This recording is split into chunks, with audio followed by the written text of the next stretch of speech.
Air hostess pilot కావాలి అన్నదే మీ కల అయితే ఏరో ఫాల్కన్స్ ఏవియేషన్ అకాడమీ అడ్మిషన్స్ కోసం డిస్ప్లేలో కనిపిస్తున్న నంబర్కి కాంటాక్ట్ చేయండి. హాయ్ హలో నమస్తే, నేను మీ మోనిక.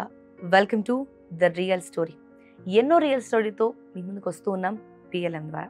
సో ఈరోజు కూడా ఒక రియల్ స్టోరీ మీ ముందుకు తీసుకురాబోతున్నా. అదేంటో తెలుసా? బీరు వరద. బీరు వరదతో ప్రజల్ని ముంచెత్తేసిందంట. ఇదొక ఉన్మాదమైన ఆనందంగా చెప్పారు. ఈ స్టోరీ ఈరోజు మనం తెలుసుకోబోతున్నాం. చాలా ఇంట్రెస్టింగ్గా ఉంటుంది. అదేంటంటే ఒక నగరం మొత్తం బీరు వరద ముంచెత్తింది. ఈ బీరు వరద వల్ల ప్రాణాలు కూడా కోల్పోయారు. విషాదంగా ఉన్న, విచిత్రంగా ఉన్న ఈ స్టోరీ గురించి మనం డీటెయిల్గా తెలుసుకోబోతున్నాం.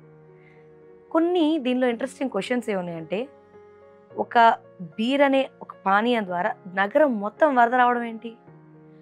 100 టన్నుల బీరు రోడ్ల మీద ప్రవహించిందంట. అది ప్రజల మరణానికి కారణమైందంట. మీరు నమ్ముతారా? అసలు ఒక బీర్ తయారీ కర్మాగారంలో ప్రమాదం జరిగితే ఇలా ఉంటుందా అని అనిపిస్తుంది. విచిత్రమైన, విచారకరమైన ఒక సంఘటనే ఇప్పుడు మనం ఫుల్ డీటెయిల్గా తెలుసుకోబోతున్నాం. ఇంట్రెస్టింగ్గా ఉన్న ఈ అంశాలన్నీ కూడా పూర్తిగా వింటే మీకు తెలిసిపోతాయి.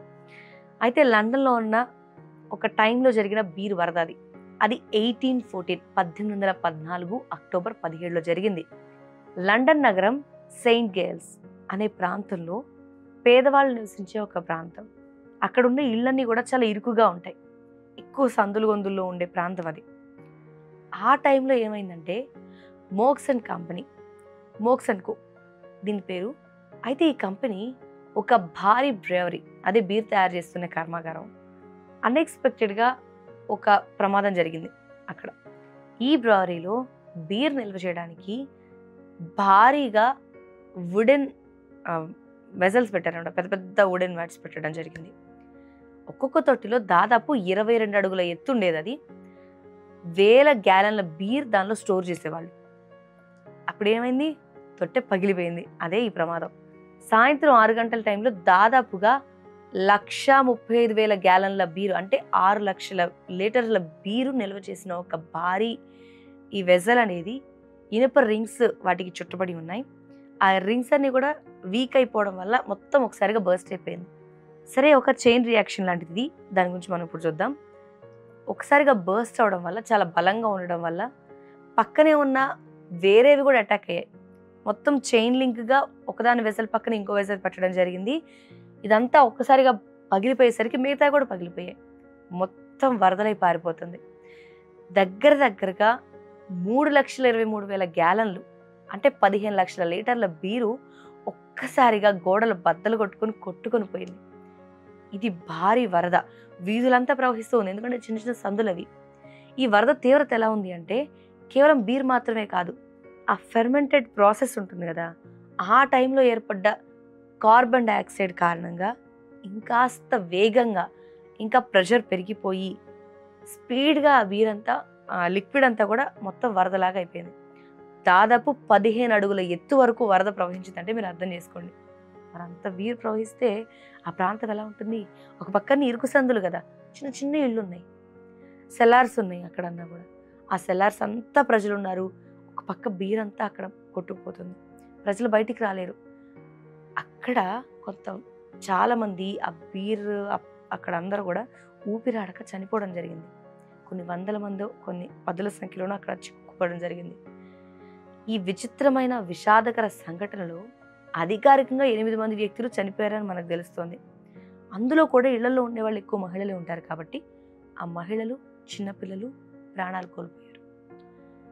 ఇంకా కొంతమంది అయితే ఎక్కువ మంది చనిపోలేదు, కానీ వాళ్ళకి గాయాలయ్యి చాలా హెల్త్ ప్రాబ్లమ్స్ వచ్చాయి. వాళ్ళకి చాలా టైం, వాళ్ళు కోలుకోవడానికి టైం పట్టింది. కోర్టులో కేసు కూడా ఫైల్ అయింది. చివరికి కోర్టు ఇచ్చిన డెసిషన్ ఏంటో తెలుసా? దేవుడు ప్రకటించిన మరణం అని చెప్పింది. ఇది అన్ఎక్స్పెక్టెడ్గా జరిగింది కాబట్టి ఆ ఫ్యాక్టరీ కానీ, అది తయారు చేసే వాళ్ళ మీద కానీ ఎటువంటి ఎఫెక్ట్ కాకుండా దేవుడి మీద భారం వేసి వీళ్ళందరి బాధితులకి ఎలాంటి పరిహారం అందకుండా చేసింది కోర్టు డెసిషన్ కూడా. కేవలం వాళ్ళు ఎవరైతే బ్రూవరీస్ పెట్టుకున్నారో వాళ్ళు కొంచెం నష్టాన్ని క్లెయిమ్ చేసుకోగలిగారు. కానీ ఓవరాల్గా ఇదొక బాధాకరమైన సంఘటన. ఇదొక విషాదం అయినప్పటికీ ఇదొక బీరు వరద అనమాట. చిన్న పొరపాటు ఎంత పెద్ద విపత్తుకి కారణమైందో ఒకసారి చూడండి. సాధారణంగా ఆ ప్రాసెస్ ఏదైనా జరిగిందంటే చరిత్రలో నిజంగా ఇంత విషాదకరమైన ఘటన అయితే జరిగి ఉండదు. ఇదొక సంఘటన. అయితే భవిష్యత్తులో బ్రూవరీస్ ఇలా ఉండకూడదని చెప్పడానికి లేదా ఆ ప్రాసెస్‌ని ఇంకా స్ట్రెంథెన్ చేయడానికి వాళ్ళు వేరే ప్రాసెస్‌ని వెతుక్కోవడానికి ఇదొక బెస్ట్ ఎగ్జాంపుల్‌గా ఉండిపోయింది. అంతేకాకుండా ఖచ్చితంగా సేఫ్టీ మెజర్స్ పాటించడానికి ఒక కొత్త రూల్ రావడానికి ఇదొక ఎగ్జాంపుల్‌గా మిగిలిపోయింది. సో, ఇంతకుముందు మనం చెప్పుకున్న అనేక స్టోరీస్ చెప్పుకున్నాం. ఈము వార్ పక్షుల మీద సైనికులు ఓడిపోయిన ఒక సంఘటన. ఇప్పుడు వరద వల్ల ప్రాణాలు కోల్పోవడం. అది కూడా బీర్ వరద. చాలా విచిత్రమైన సంఘటనలు జరుగుతున్నాయి. ఇవంతా ప్రకృతికి రిలేటెడ్‌గా జరిగిన రియల్ స్టోరీస్. ఇలాంటి ఎన్నో విషయాలు మీకు చెప్తూనే ఉంటాం. ఖచ్చితంగా ఇలాంటి స్టోరీస్ మీరు వినాలనుకుంటే మా ఛానల్‌ని సబ్స్క్రైబ్ చేసుకోండి. ఈ స్టోరీ ఎలా అనిపించింది చెప్పడం మాత్రం మర్చిపోకండి. కామెంట్ రూపంలో తెలియజేయండి. Thanks for watching.